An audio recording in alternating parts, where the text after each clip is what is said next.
Le bilan est très lourd dans la tentative d'évasion de la prison de Makala en République démocratique du Congo. Au moins 129 détenus sont morts.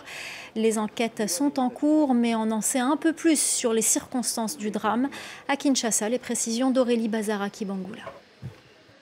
Ici, à Kinshasa, c'est toujours le choc au lendemain de la tentative d'évasion. L'horreur à Makala, titre ce journal. Il faut dire que les images sont insoutenables. On y voit des détenus ramassés, des corps sans vie. Les autorités précisent que les prisonniers du pavillon 4, détenus considérés comme dangereux, auraient troué un mur à l'aide d'une meuleuse alors que la prison était plongée dans le noir à cause d'une coupure d'électricité.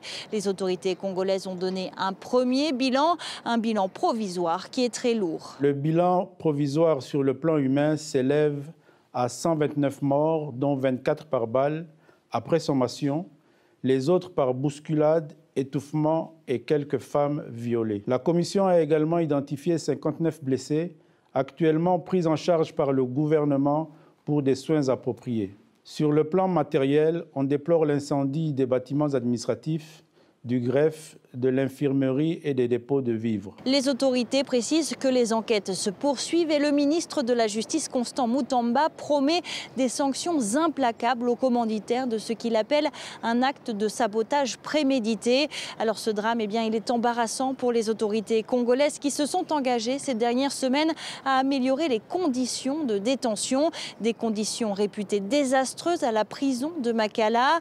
Construite pour 1500 détenus, elle en compte 10 fois plus. Les défenseurs des droits de l'homme alertent régulièrement sur des cas de décès de prisonniers.